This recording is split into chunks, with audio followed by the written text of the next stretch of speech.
આજે 8મો દિવસ છે અને ચેપ્ટરનું નામ છે જાદુઈ તત્વ.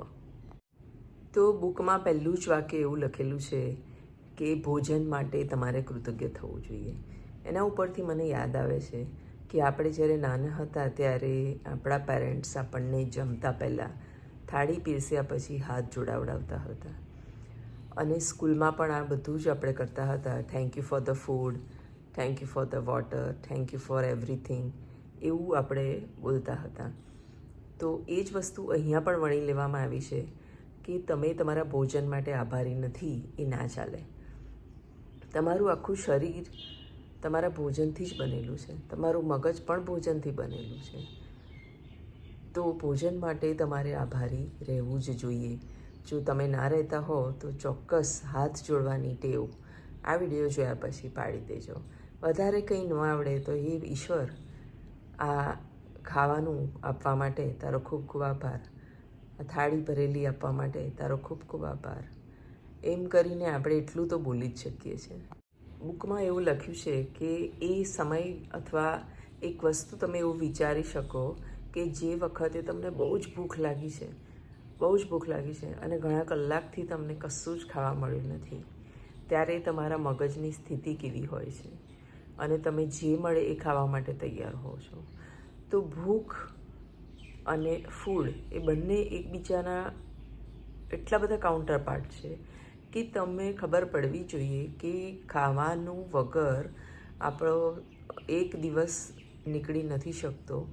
તો એ કેટલી બધી મહત્ત્વની વસ્તુ છે અને એના માટે આપણે આભારી થવાનું ભૂલી જઈએ છીએ. દરેકના જીવનમાં આવો સમય આવ્યો જ હશે અથવા ક્યારેક ને ક્યારેક તમે કોઈ ઉપવાસ કર્યો હશે ત્યારે પણ તમને ખબર પડી હશે કે ભોજન વગર તમારી શું હાલત થાય છે. અને ના કર્યો હોય તો વીકમાં એકવાર ઉપવાસ કરશો, જેનાથી એટલો ખ્યાલ આવશે કે આખું વીક મારે ભોજન માટે આભારી રહેવાનું છે. એવા ઘણા લોકો અથવા તમે પોતે પણ વિચારજો કે જ્યારે લાંબા સમય સુધી તમને ખાવાનું નથી મળતું ત્યારે તમારો સ્વભાવ ગુસ્સાવાળો થઈ જાય છે, ચીડચીડો થઈ જાય છે અને તમે કોઈ પણ વસ્તુ માટે ગુસ્સો કરી દો છો.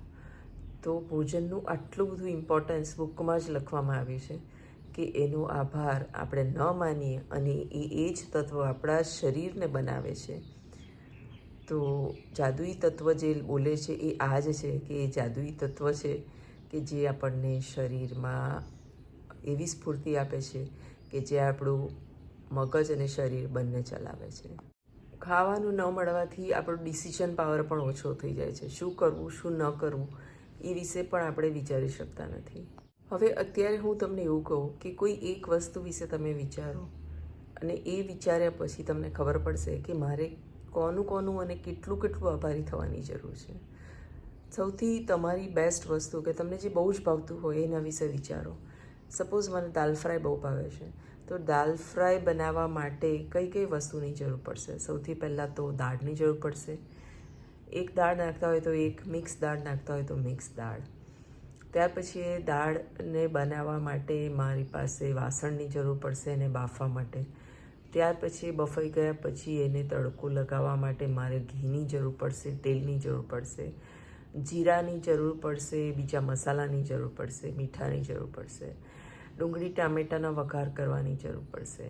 એટલે એક દાલ ફ્રાય બનાવવા માટે તમારે કેટલા લોકોનો આભાર માનવાનો છે? એવું તો છે જ નહીં કે જે દાળ બનાવે છે, જે દાળ તમારા ઘરમાં જે વ્યક્તિ દાળ બનાવે છે એનો તમે આભાર માની દીધો એટલે પતી ગયું, એવું નથી. દાળ તમારા ઘરે ક્યાંથી આવી ત્યાંથી તમારે ચાલુ કરવાનું છે કે દાળ તમારા ઘરે કયા ખેતરમાંથી આવી, કોણે એની પાછળ આટલી મહેનત કરી, ક્યાં એનું પેકિંગ થયું, કઈ દુકાનમાં આવી અને તમારે ઘરે કોણ લઈ આવ્યું.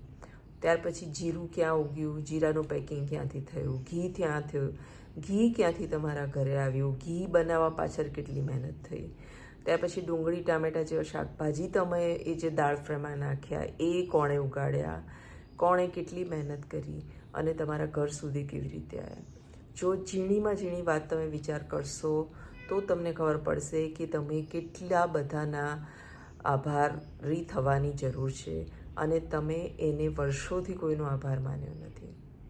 આપણામાંથી અમુક લોકો નોનવેજ ખાતા હોય છે, ફિશ ખાતા હોય છે, તો એમણે એ પણ વિચારવાની જરૂર છે કે એ બધી જ વસ્તુ ઉપલબ્ધ થવા માટે તમારી પાછળ કેટલા લોકોએ મહેનત કરેલી છે.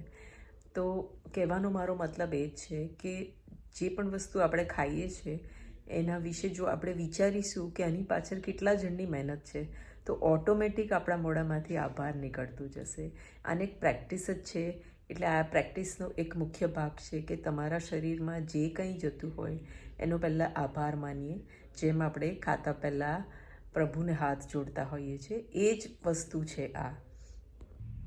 ભોજન એક ગિફ્ટ છે, પણ ગિફ્ટ કોની છે? આપણે અત્યાર સુધી બધાનો આભાર માન્યો, પણ ગિફ્ટ છે કુદરતની, એ માટીની. એ માટીમાં તમે બીજ નાખો છો અને બીજ ઉગે છે, એમાંથી નાનું છોડ થાય છે, છોડ ઉપર ફૂલ બેસે છે, ફૂલમાંથી ફળ બેસે છે અને એ ફળ આપણા સુધી પહોંચે છે. તો આ બધી જ એક ભેટ આપણને કુદરતે આપેલી છે અને એનો આભાર આપણે ક્યારેય માનતા નથી. આ દિવાળીથી હું ઈચ્છું કે તમે આભારની પ્રેક્ટિસમાં એકદમ લાગી જાઓ અને પછી તમારા જીવનમાં ખરેખર એક મોટો ચેન્જ આવશે. માટીમાંથી બધા જ છોડ ઉગે છે, પણ પાણી વગર કંઈ જ શક્ય નથી. તો પાણી પણ એક મોટી ભેટ જ છે. તમને ખબર જ હશે કે પૃથ્વી સિવાય બીજા કોઈ ગ્રહ પર પાણી નથી. કેટલી બધી મહેનત કરી રહ્યા છે સાયન્ટિસ્ટ એ જાણવા માટે કે બીજા કોઈ ગ્રહ પર જો પાણી મળે તો ત્યાં જીવ શક્ય છે. પણ પાણી ફક્ત ને ફક્ત પૃથ્વી પર છે અને તમે પૃથ્વી પર માનવ જીવન લઈને આવ્યા છો. તો આટલા માટે તો આપણે આભાર એટલીસ્ટ કરવું જ જોઈએ. તમે પાણી વિશે વિચારશો ને તો તમને એમ લાગશે કે પાણીની જરૂર ક્યાં નથી. પાણી કઈ કઈ જગ્યાએ વપરાય છે? થોડુંક આપણે રફલી વિચાર કરીએ તો તમે કહેશો કે ફૂડમાં વપરાય છે, નાહવામાં વપરાય છે, ખેતરોમાં વપરાય છે, બગીચાઓમાં વપરાય છે, કન્સ્ટ્રક્શન્સ કંપનીઓ માટે પાણી વપરાય છે, મકાન બાંધવા પાણી વપરાય છે, મોટા મોટા ખેતરોમાં પાણી વપરાય છે. જ્યાં જુઓ ત્યાં પાણી વપરાય છે અને પાણી એક આ અમૂલ્ય ભેટ છે જેનો આપણે આભાર માનતા નથી. પીતા વખતે તમે અમુક શબ્દો આઈ લવ યુ વોટર બોલશો ને તો પણ પાણીની પ્રકૃતિ બદલાઈ જશે અને એ પાણી તમારા પેટમાં જાદુ તરીકે કામ કરશે. બુકમાં એવું પણ લખેલું છે કે જો તમે પર્યાપ્ત એટલે ખૂબ જ સારા પ્રમાણમાં ભોજન અને પાણી માટે કૃતજ્ઞ થતા હશો તો તમારી કૃતજ્ઞતા દિવસ અને દિવસે વધતી જશે અને જે લોકો પાસે વિશ્વમાં કે સંસારમાં ભોજન અને પાણીની વ્યવસ્થા નથી એ વ્યવસ્થા પણ પૂરી થશે.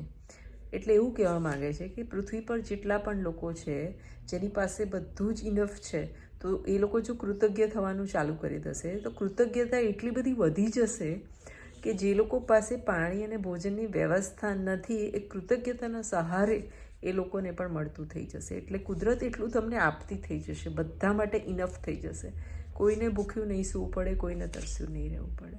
ભોજન અને પાણીની કૃતજ્ઞતા તમે જેટલી વધારે ને વધારે કરશો, બુકમાં એવું લખેલું છે કે ફક્ત આ બેની જ કૃતજ્ઞતા કરવાની તમે ટેવ પાડશો તો તમારા જે પણ સપના અધૂરા છે એ અધૂરા સપનાને પૂરા કરવા માટે આ કૃતજ્ઞતા તમને હેલ્પ કરશે.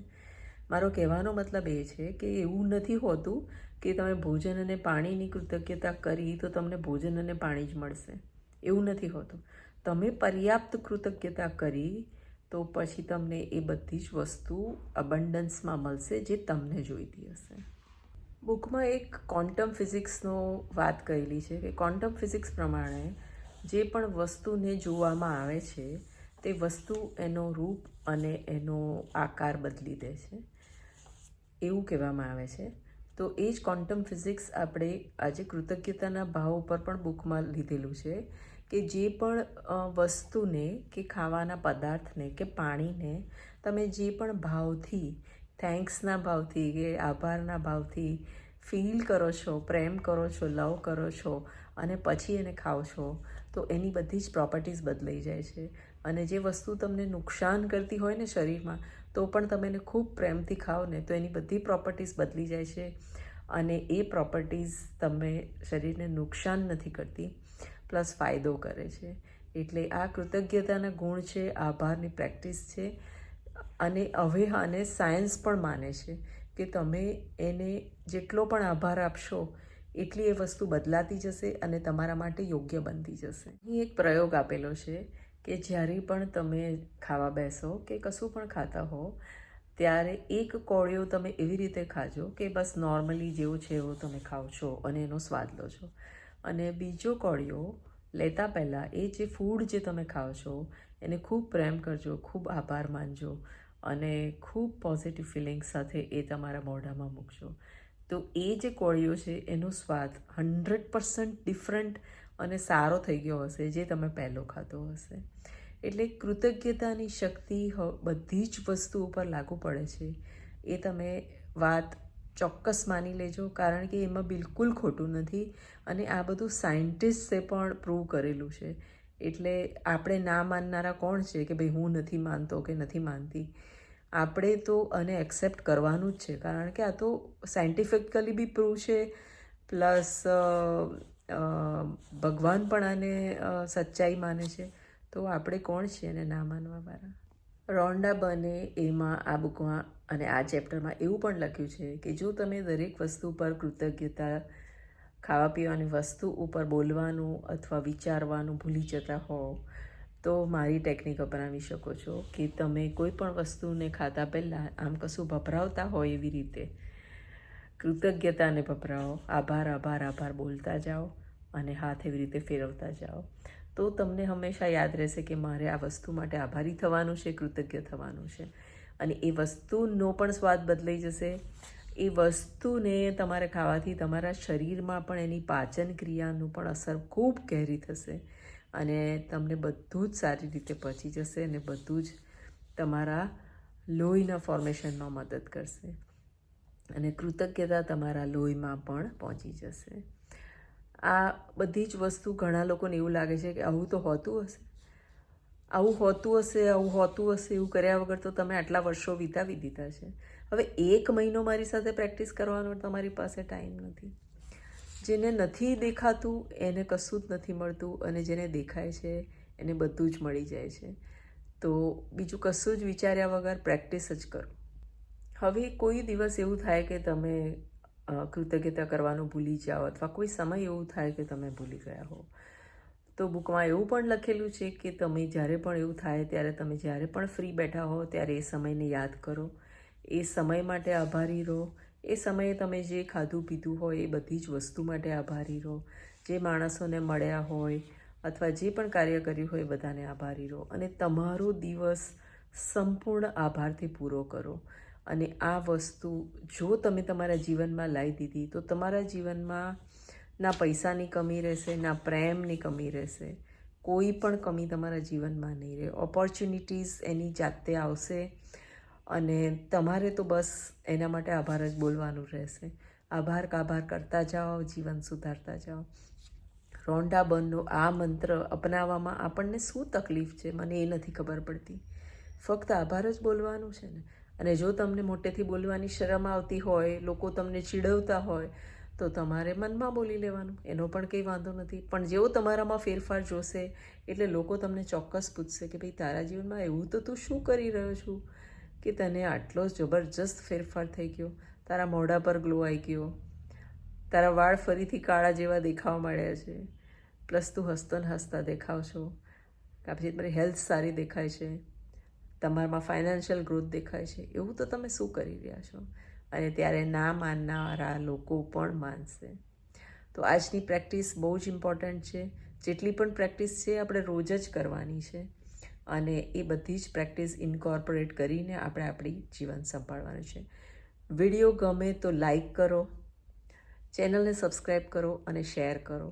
અને હું ચોક્કસ માનું છું કે 1 મહિનાનો કોર્સ મારી સાથે કરો, વધારે ના કરો તો કંઈ નહીં. આ 1 મહિનાનું એ જે તમને હું શીખવાડું છું એ રોજને રોજ કરતા જાઓ. તો ફરી મળીશું એક નવા ચેપ્ટર સાથે. આવજો.